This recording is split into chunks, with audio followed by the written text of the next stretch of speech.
हाय दोस्तों, मैं दीपक सर आप सभी के बीच संस्कृत में एक सबसे महत्वपूर्ण टॉपिक लेकर आए हैं, उपसर्ग। ठीक है, जो आपके एग्जाम में काफ़ी बार पूछे जा चुके हैं और पूछे जाते ही हैं। मतलब इस उपसर्ग से आपका 3 से 4 नंबर क्वेश्चन आते ही हैं। ठीक है, तो इसको आप अच्छी तरह से देखिए और अपने एग्जाम की तैयारी अच्छी तरह से कीजिए। ठीक है, या कोई भी कॉम्पिटिटिव एग्जाम हो उसमें भी उपसर्ग से क्वेश्चन आते हैं। ठीक है, इसको ध्यान में रखना है। ठीक है, तो ये इसको अच्छी तरह से देखिए और एकदम सीखने का प्रयास करिए। 12th क्लास में है तो उसमें भी आपका ये काम आ सकता है, 9th में भी है, 10th में भी है, ठीक है, 11th में भी है, तो ये सभी में काम आने वाले हैं। ठीक है, तो इसको अच्छी तरह से देखा जाए।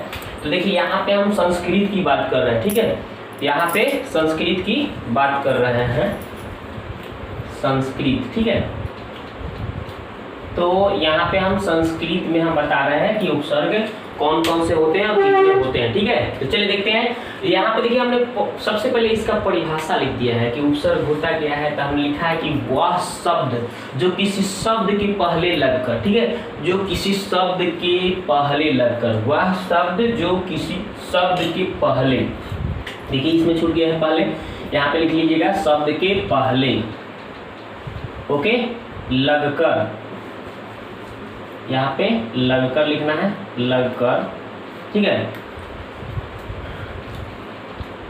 उसमें किसी प्रकार के विशेषता लाते हैं। ठीक है, किसी प्रकार के विशेषता ला देते हैं या उसके अर्थ में बदलाव कर देते हैं। ठीक है ना, या उसके अर्थ में बदलाव लाते हैं, तो वही क्या कहलाते हैं, उपसर्ग कहलाते हैं। बात समझ गए। उपसर्ग वह शब्द है जो किसी शब्द के पहले लगकर उसके अर्थ में बदलाव ला देंगे, अर्थ को बदल देंगे या उसमें विशेषता ला देंगे, उसी को हम लोग उपसर्ग कहते हैं। क्लियर, ठीक है ना।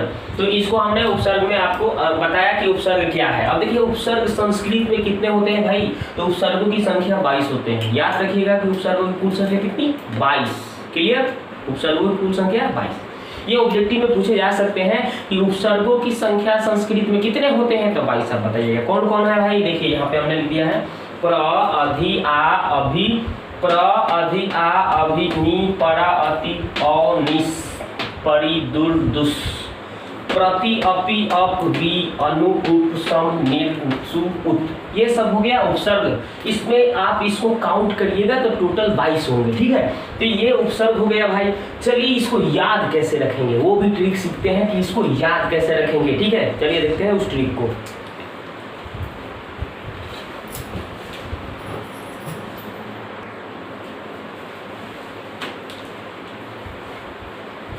तो आप देखिए दोस्तों, हम लोग इसको याद कैसे रखेंगे। ठीक है, तो चलिए, आपको तो सॉन्ग आते होंगे, यानी कि गीत तो आपको आते हैं। देखिए कैसे हम गीत की तरह इसको गाकर याद रख सकते हैं। कैसे, देखिए एक सॉन्ग के माध्यम से हम लोग इसको याद रख सकते हैं। देखिए ये टोटल 22 है, आप गिन सकते हैं। ठीक है ना, तो यहाँ पे देख लीजिए, यहाँ पे देखिए इसमें चार वो लिखे है ना, 4, 4, 8, 4, 3, 12, देखिए 4, 4, 4, 8, 4, 3, 12, 4, 16, 4, 5, 20 है तो 22। ठीक है, यानी कि एक लाइन में हमने 4 लिखा और लास्ट में 2 लिख दिया, यानी कि 20 और 2 22 हो गया। समझ गए। तो देखिए यहाँ पे ये तो बात समझ में आ गया। यानी यहाँ पे देखिए ध्यान दीजिए क्या लिखा हुआ है, प्र, पारा, परि, प्रति, प्र, पारा, परि, प्रति, अधि, अभि, अति, अपि, दुर, दुस, निर, निस, वि, सम, आ, नि, अनु, औ, सु, उत, उप, अप। इस तरह से प्र, परा, परि, प्रति, पर, परा, परि, प्रति, अधि, अभि, अति, अपि, अधि, अपि, अति, अपि, नु, दुर, दुस, निर, निस, दुर, दुस, निर, निस, वि, सम, आ, नि, वि, सम, न, आ, नि, अनु, औ, सु, उत, उप, अप। इस तरह से याद रख सकते हैं। प्र, परा, परि, प्रति, पर, परा, परि, प्रति, अधि, अभि, अति, अपि, नु, दुर, दुस, निर, निस, वि, सम, आ, नि, अनु, औ, सु, उत, अप, उप, अप। इस तरह से याद रख सकते हैं। ठीक है, कैसे याद रखना है, प्र, परा, परि, प्रति, अधि, अभि, अति, अपि, दुर, दुस, निर, निस, वि, सम, आ, नि, अनु और सु, उत अप उप अप, ठीक है, इस तरह से याद रख सकते हैं। तो इसको याद कर लीजिएगा ऐसे, ठीक है, इसको आप जैसे भी याद करिए, लेकिन इसको तो थोड़ा सा याद रखना पड़ता है। टोटल 22 है, इसको बार बार 2-4 बार पढ़िएगा तो ये आपको याद हो जाएगा।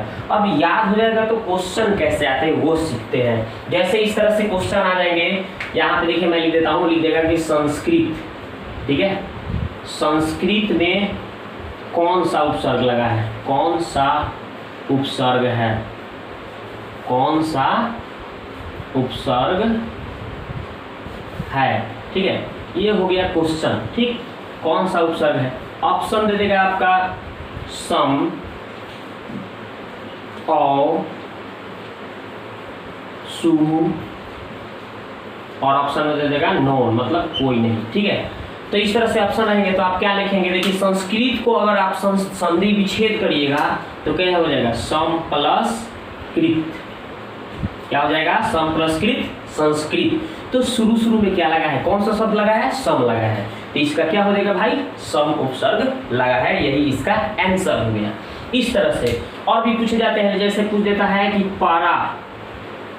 पराजय, पराजय शब्द में कौन सा उपसर्ग लगा है, कौन सा उपसर्ग है,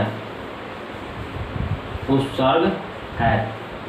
तो ध्यान दीजिए, अभी आपको हमने बताया, तो ये सब देख लिए, पराजय लिखा है, पराजय लिखा हुआ है ना, तो अब ऑप्शन में आपको दे देगा, जैसे दे देगा ऑप्शन में पारा, ऑप्शन में दे देगा अभी, ऑप्शन में दे देगा उत, ऑप्शन में दे देगा ऑक्ट, इस तरह से दे देगा। तो क्या हो जाएगा, शुरू में देख रहे हैं ना, पारा लगा है, परा, देख रहे हैं ना, पारा, देख रहे हैं कौन सा उपसर्ग लगा है भाई, पारा, यहाँ पे देख रहे हैं ना, पारा आपका उपसर्ग लगा है, यानी ऑप्शन नंबर इसका ए आंसर हो जाएगा।